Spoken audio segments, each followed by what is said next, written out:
esensinya tadi puasa itu tentang larangan segala macam. Saya jadi ingat statement seorang filosof eksistensialis yaitu Jean-Paul Sartre yang membedakan manusia dengan ya hewan itu pada kemampuan menidak, mengatakan tidak, gitu, menolak. Nah, sejauh mana relevansinya ya itu saya menyimpulkan. Artinya, iya kita puasa secara lahir ya menjalankan, tapi begitu ya para koruptor ngelihat uang sedikit, kan kalau seandainya puasa itu kan bukan hanya menolak sesuatu yang haram. Kalau sore haram ya gampang nolaknya. Ini yang halal aja itu ditolak. Harusnya kan mau membentuk karakter lebih jauh lagi gitu. Tapi ya ternyata seperti katakan Nabi, ya kebanyakan puasa orang-orang itu hanya yang didapatkan hanya haus dan lapar gitu. Tapi ya esensinya tidak didapatkan. Makanya seperti yang pernah saya katakan, selama inflasi terjadi, sebenarnya puasa sebagai bangsa atau sebagai umat tuh gagal. Parameter sederhana aja inflasi gitu. Nah, untuk lebih mengeksplorasi, karena salah satu ciri demokrasi Pancasila itu berdialog. Jadi saya buka sesi tanya jawab. Mungkin 2 dulu. Saya persilakan dari sisi kiri 1 dan sisi kanan 1. Dan mungkin langsung singkat padat. Oke, makasih. Silakan yang mau bertanya. Menambahkan, silakan Bapak. Hussein. Sambil menunggu Bapak, saya mau lagi 1 lagi mungkin. Ya, Ibu. Nanti kalau ada waktu, Zaid. Nah ini Pak Pong. Maaf. Untuk menjalankan ibadah puasa, saya pikir disiplin sangat diperlukan. Orang yang patuh, yang disiplin terhadap peraturan-peraturan, saya rasa tidak ingin melanggar inti dari apa sih artinya berpuasa. Sekian, terima kasih. Oke, karena kamu tambahan ya 1 dari Ibu dulu, kemudian 1 lagi. Kebetulan menariknya diskusi ini biasanya jujur selama ada diskusi kalangan Gen Z jarang hadir, tapi di sini ada beberapa Gen Z, terharu juga saya. Oke, mungkin Ibu dulu. Assalamualaikum warahmatullahi wabarakatuh. Jangan lupa namanya Ibu. Saya Ibu Soharlin. Saya ingin bertanya kepada Pak Eros Jarot. Pak Yuda, Pak Erosnya nggak hadir ini. Diganti sekjennya. Pak Yuda, ya.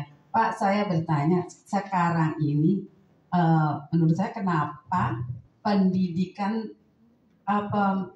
Pancasila waktu itu kan waktu angkatan saya ada istilahnya mau masuk sekolah ada P4.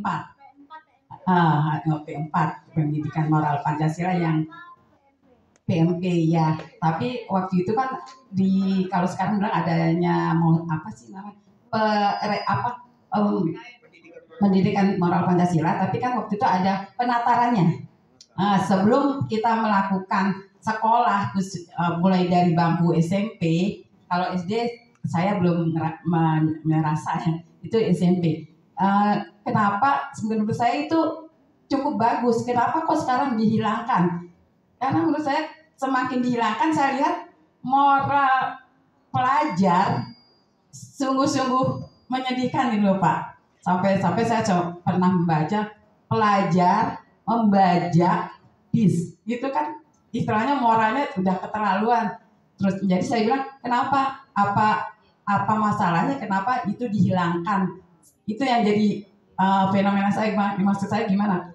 Kenapa nggak dilanjutkan aja? Apa pemerintah atau kepala pendidikan tidak melihat atau apa yang memang menutup mata? Saya lihat kan saya udah sering menggaungkan sama anak-anak, kenapa kamu nggak mengamalkan Pancasila yang udah dipelajarin? Apa yang dipelajarin cuma hanya kebanyakan kebudayaan aja, Bu. Nggak ada yang bersifat moral, istilahnya nggak ada. Kecuali kalau kita harus nambah sendiri, belajar agama sendiri. Kalau di sekolah pun pelajaran agama hanya paling lama 1 jam.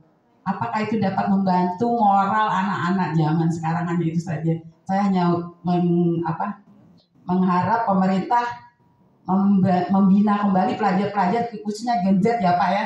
Sekarang ini udah tereduksi atau dari konten-konten yang nggak masuk akal yang mudah didapati dari mereka. Sementara mereka kurang dibekali. Kalau hanya dari orang tua saya rasa kurang cukup. Hanya itu. Terima kasih Pak.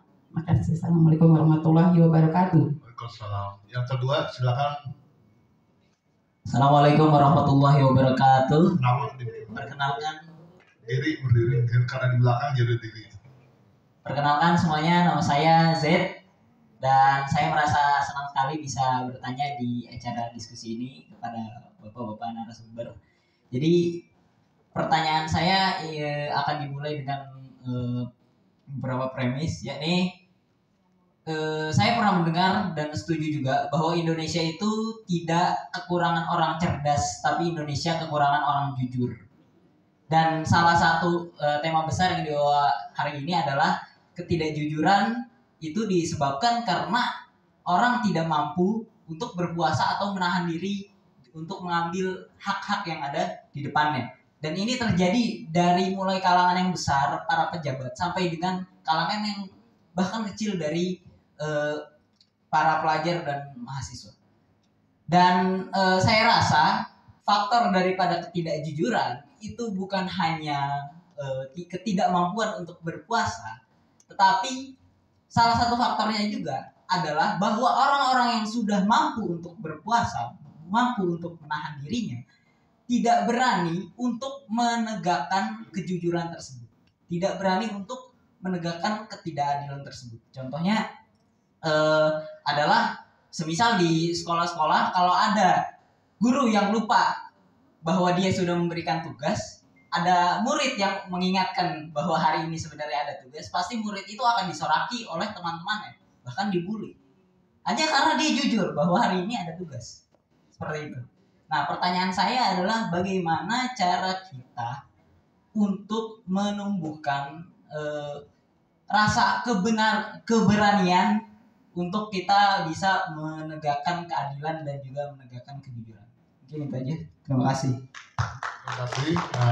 Mungkin saya sedikit ringkas. Yang pertama khusus untuk Pak Yuda ya. Jadi kenapa? Kebetulan Pak Yuda ini juga di BPIP. Jadi sangat kompeten sekali nih Bang Yuda buat jawab ini. Artinya kenapa kok tidak dilanjutkan? Apakah ada metode lain yang lebih efektif? Tapi Bu Sarin berangkat dari fenomena tentang ya perilaku generasi muda yang dinilai mungkin lebih buruk ya kalau Iya, sangat seperti itu. Nah itu apa karena ya metode seperti P4 itu pendataan P4 dan lain-lain itu dihilangkan. Lalu kalau dihilangkan gantinya apa? Nah Bang Yuda kan di BPIP juga. Saya belum dengar ada gebrakan karena ada usulan misalnya kurikulum berbasis karakter, kelemahannya metodologinya apa? Itu yang pertama apa yang besarin, dan yang kedua tentang menumbuhkan keberanian untuk jujur gitu. Sebenarnya puasa itu sebenarnya melatih juga keberanian kan untuk jujur gitu. Karena untuk jujur itu ya puasa itu kan sifatnya individual ya. Bisa aja kita ngaku puasa dalam rumah minum es misalnya, itu kan bisa gitu. Mungkin yang kedua ini lebih khusus ke satu gitu, dalam artian seberapa efektif sih puasa ini gitu, atau mungkin ada kiat-kiat caranya misalnya apa dimulai dari mindset dan sebagainya. Tuh, mungkin pertama saya persilakan ke Bang Yuda. Terima kasih Mas. Oke Bu, kenapa tidak ada semacam P4 atau di sekolah kok tidak ada PMP lagi, pendidikan moral Pancasila? Sebenarnya dulu itu juga cukup bagus, tapi segala sesuatu itu pasti punya efek negatif. Iya. Efek negatifnya ketika kita berlebihan, dalam kerjaan lebay, kalau orang Jakarta bilang. Nah, semasa P4 itu kemudian itu dijadikan kayak ada dapat piagam, sertifikat. Iya. Kalau orang udah dapat itu berarti dia sudah dianggap memahami, belum melaksanakan atau minimal mengetahui soal nilai-nilai Pancasila. Nah, itu kemudian dipakai, ada kewajiban kalau mau melamar ASN apa harus pernah punya sertifikat udah lulus P4, pernah ikut ini itu P4. Jadi itu kembali pada formalitas, dijadikan formalitas dan itu menjadi masalah. Are you Muslim or not? Lihat KTP-nya. Anda Muslim, ada pakai kopiah, pakai apa, dianggap Muslim. Tapi esensinya belum tentu. Apakah yang Kristen juga harus pakai kalung salib? Kita semua terjebak pada formalitas. Itu masalah kita. Nah, itu contoh soal P4 dalam PMP pelaksanaannya semasa Pak Harto. Tapi hasilnya bagus. Tapi di balik hasil yang bagus ada hasil yang tidak bagus. Yang seharusnya kita koreksi setelah reformasi. Tapi reformasi kan kemudian menolak segala bentuk doktrinasi. Itu dianggap indoktrinasi. Kalau zaman Bung Karno indoktrinasi. Kalau di P4 dianggap wah itu kewajiban gitu. Pokoknya nggak benar. Pokoknya pengen serba bebas. Nah, akhirnya kebebasan inilah yang kita nikmatin sekarang. Hasilnya seperti ini. Nah, termasuk problemnya kalau kita mengeluh soal genset. Negara lain yang udah maju aja dia berani membatasi. Anak usia sampai SMP itu nggak boleh pakai medsos. Kita di Amerika yang paling liberal pun kalah sama Indonesia keliberalannya. Dalam soal beragama, dalam konteks Islam, masjid terbanyak di mana di dunia? Di Indonesia. Dan orang bisa bikin masjid seenak-enaknya kok. Padahal ada ketentuan. Masjid hanya boleh dibangun kalau ada sungai yang membatasi antara lain. Nah, dalam konteks Islam pun itu ada pembatasan. Gak bisa seenaknya bikin masjid atau apa. Karena itu akan menimbulkan masalah. Menimbulkan perpecahan. Dan ini kalau kita amati dalam konteks agama, di kalangan Protestan, itu menarik. Maka muncul gereja-gereja ruko.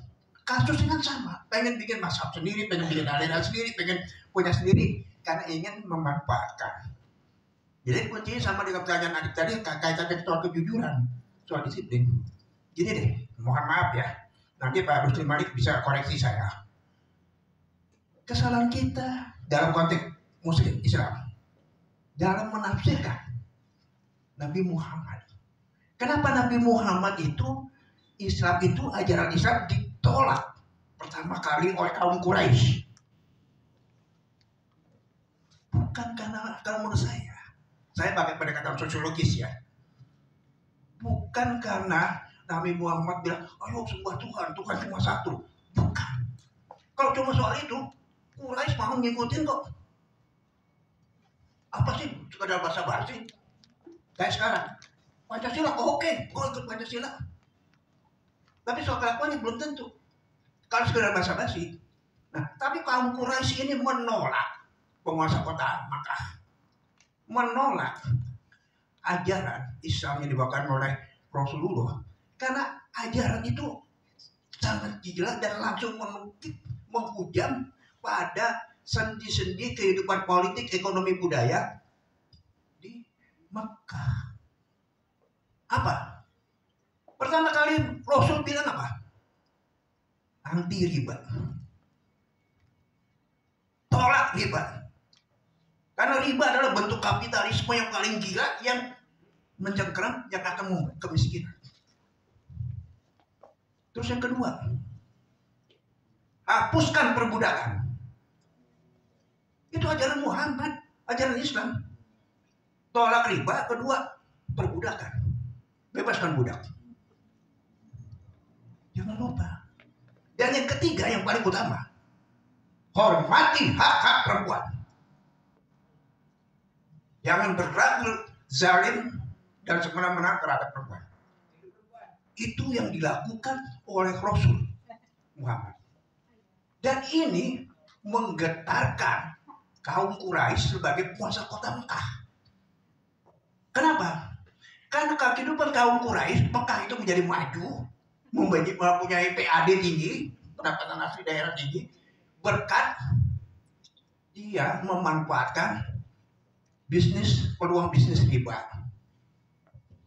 pasar budak, dan dunia hiburan. Kenapa? Pada abad ke-7 ketika di Nusantara ini ada Sriwijaya, Mekah itu dan juga Madinah itu bagian penghubung dari dua jalur perdagangan ekonomi global dunia. Pertama di utara, di daratan, itu dari Cina, motong ke arah Afghanistan, kemudian ke arah India, Pakistan, Timur Tengah, Turkmenistan, segala macam, sampai kemudian ke Istanbul ke Eropa, atau turun ke bawah dari Beirut, Kairo ke Afrika. Itu namanya jalur sutra. Itu satu. Kemudian ada jalur perdagangan kedua dunia yang melalui pantai. Dari pantai yang ada di Nusantara, Jawa, segala macam, ke pesisir Malaka, pesisir Bangladesh, pesisir India, Ceylon, Sri Lanka, pesisir Teluk Arab, segala macam. Itu jalur sutra, jalur rempah. Nah, jalur rempah dan jalur sutra di Timur Tengah, di Saudi Arabia, itu dihubungkan oleh satu titik perdagangan, di mana kafilah sering lewat di situ. Itu yang membuat akhirnya Mekah bisa berkembang. Nah, ketika dia berkembang, dari mana persoalannya? Karena pedagang yang datang dari Cina, dari India, dari Nusantara, atau sebaliknya dari Afrika, Eropa, kadang-kadang kan perjalanan jauh, Bu. Itu berbulan-bulan. Di tengah jalan dia kerampokan. Di tengah jalan dia hilang apa semacam, sehingga modal habis. Mau pulang, nggak mungkin nanggung. Nah, dia butuh suntikan baru, modal baru. Nah, lahirlah peluang bisnis riba, minjemin duit. Dan nggak terkontrol. Nah, ini orang-orang Quraisy juga yang segala macam juga memainkan itu, minjemin duit, riba. Jadi, salah satu sumber pokok penghasilan. Nah, kedua, yang namanya ekonomi di mana kan nyari keuntungan sebesar-besarnya ya. Bagaimana hasil penjualan, nilai penjualan itu dikurangi pembelian, terus ada faktor produksi, dan situlah dia mengambil selisih untuk keuntungan, profit gain. Nah, dari sisi itu bagaimana supaya penjualan itu bisa lebih menguntungkan, dapat laba lebih besar, dikurangi pembelian, dia harus main di biaya produksi. Dari semua total biaya produksi, yang komponen apa yang paling gampang untuk ditekan supaya efisien? Labor cost, upah buruh. Coba lebih gampang lagi, bikin aja budak. Nggak ada UMR, nggak ada UMP, matilah kau pekerja. Nah, akhirnya pasar budak pun sangat tinggi pada masa itu. Nah, pedagang-pedagang ini, selain tadi karena saya bilang soal riba, kemudian soal budak, kan mayoritas laki-laki. Jalan jauh dari Cina, dari Nusantara, dari India, segala macam, mau ke Eropa, mau ke Afrika, sebaliknya dari Afrika, Timbuktu, dari Eropa, dari Konstantinopel, mau ke Asia, pasti lewat situ sampai di Mekah, Madinah. Umumnya lelaki. Soal puasa yang lain bisa, tapi syahwat ini kan nggak mungkin. Iman sih kuat, Imran ini. Nah, akhirnya terbuka peluang bisnis pelacuran, bisnis hiburan, panti pijit, karaoke, apa segala macam. Nah, yang jadi masalah, pasok tenaga kerja yang tadinya dari orang luar, dari budak, nggak mencukupi. Akhirnya butuh pasok lokal, sehingga banyak perempuan-perempuan Arab yang masuk dan dijadikan semacam budak nafsu. Nah, ini yang membuat orang-orang Arab akhirnya, wah, kalau gue punya anak perempuan dan anak perempuan gue jadi cabul gimana? Jadi perek gimana? Akhirnya begitu dia lihat istrinya melahirkan, yang lahir adalah anak perempuan, dibunuh. Nah, itulah masa jahiliyah. Ketika itu Rasul lahir. Dan Rasul saat itu, Muhammad, bicara dengan pendekatan seperti itu. Kenapa Muhammad tahu itu? Karena dia sejak kecil, sejak dia jadi yatim piatu, dia udah ikut pamannya, ikut dagang, dan dia belajar. Dari situlah kita banyak. Dan kalau kita mau jujur, mohon maaf ya, untuk yang beragama Muslim, Nasrani, Kristen, dan maupun Yahudi, agama Samawiyah, dari 25 nabi yang disebutkan oleh Islam, siapa sih nabi yang paling jago soal manajemen? Siapa? Bukan. Kalau soal lingkungan, Musa. Tapi kalau soal manajemen cuma satu, Muhammad. Rasulullah. Dari Nabi Muhammad ini, dia mengajarkan bagaimana melihat dunia ini yang 24 jam, 12 jam siang, 12 jam malam, sebagai tempat istirahat dan tempat untuk bekerja. Waktu bekerja. Nah, dia bagi sekitar 2 jam menjelang siang, yaitu memasuki fajar, itu yang dibilang subuh.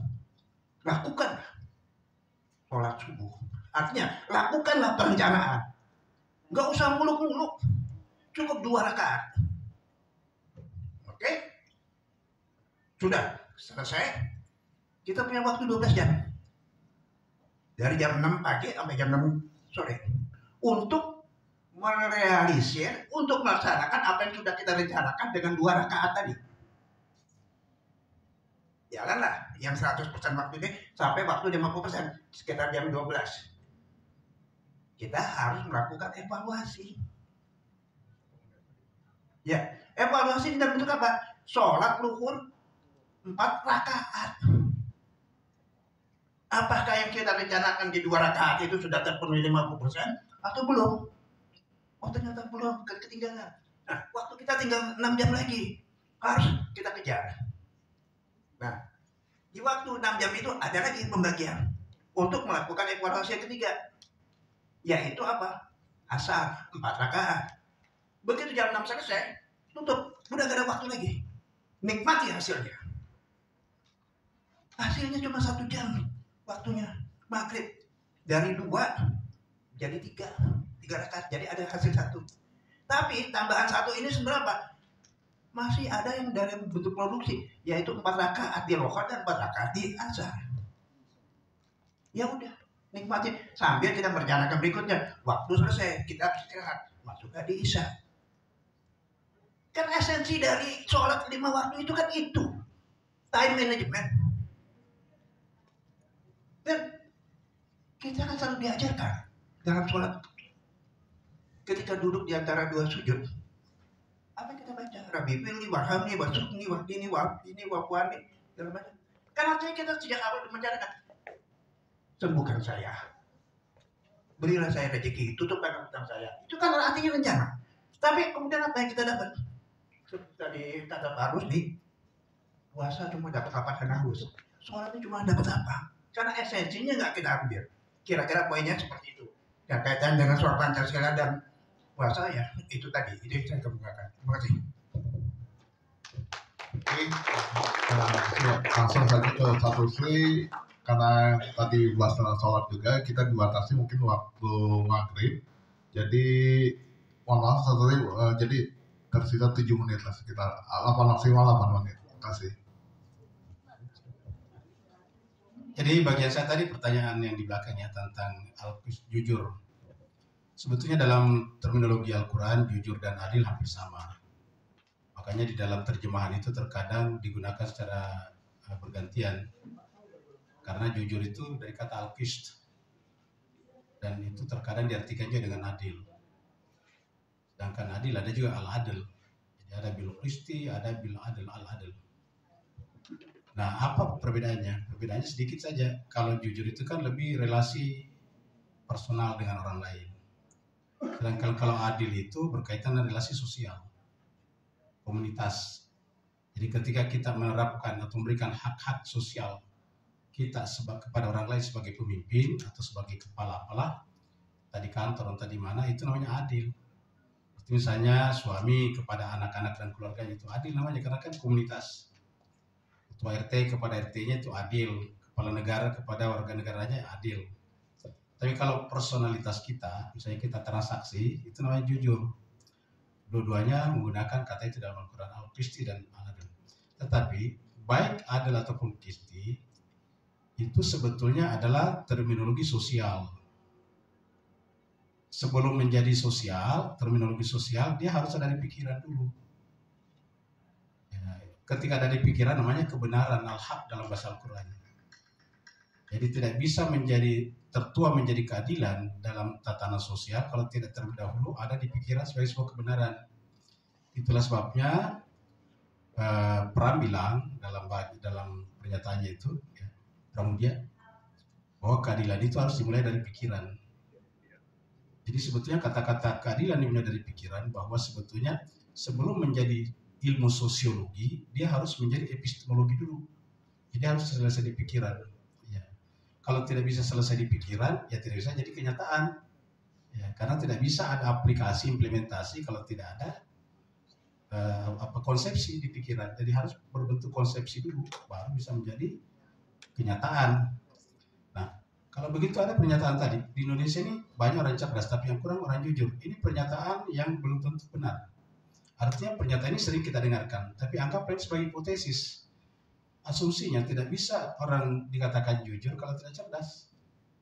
Karena kejujuran itu adalah implementasi dari kecerdasan. Tadi kita katakan bahwa kejujuran dan keadilan itu kan bermula dari pikiran, epistemologi. Nah, epistemologi yang benar adalah kecerdasan. Ketika tidak cerdas, maka tidak mungkin benar secara epistemologi. Ya. Nah sekarang, ketika orang itu tidak benar secara epistemologi, berarti tidak cerdas. Nah cuma terkadang kita mengartikan kecerdasan itu sarjana, matematikanya bagus. Sebetulnya siapapun walaupun tidak pernah sekolah, kalau tindakannya masuk akal atau sesuai tadi dengan nurani, dia cerdas. Kecerdasan itu tidak relate dengan pendidikan, tidak relate dengan ijazah. Itu sebabnya banyak orang ijazahnya tinggi, panjang-panjang, tidak cerdas.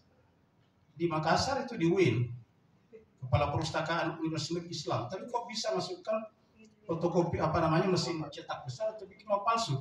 Kan itu tindakan yang tidak cerdas. Walaupun dia doktor, ya. Jadi kecerdasan tidak relate dengan sekolah, dengan ijazah. Iya. Kebenaran itu tidak dibandingkan dengan apapun juga. Kebenaran, ya kebenaran. Karena kalau dibandingkan atau disandar kepada yang lain, ya bukan kebenaran namanya. Saya kira begitu, Max. Cukup. Beri applause. Sebenarnya kalau mau dibuka sesi satu lagi soal sisi tapi takutnya melebar panjang. Akhirnya bisa sampai subuh nanti. Tapi paparan satu yang terakhir itu menarik. Mungkin suatu saat kita akan bangun tema paradigma pendidikan yang mencerdaskan atau pendidikan mencerdaskan. Kalau dalam bahasa Paulo Freire mungkin pendidikan yang membebaskan. Nah itu menginspirasi saya juga buat nanti sama rekan-rekan untuk meneruskan tema berikutnya. Tapi ini bagi serbuk Sinau Pancasila yang pertama pasti masih banyak kekurangan evaluasi supaya lebih efektif. Artinya ya nggak terasa aja waktu diskusi ngobrol, apalagi kalau pembicaranya menarik, semangat. Kebetulan nih dua-duanya saya kenal sebagai narasumber yang penuh semangat. Jadi waktu nggak berasa, sekarang ini sudah jam 6:01 gitu. Dan kita akhiri diskusi ini. Sebelumnya beri aplaus dulu kedua narasumber. Dan kita hidupkan juga tradisi mengakhiri diskusi ini dengan berdiri bersama dan kemudian bernyanyi lagu Bagimu Negeri. Kepada operator mohon disiapkan diputar lagu Bagimu Negeri.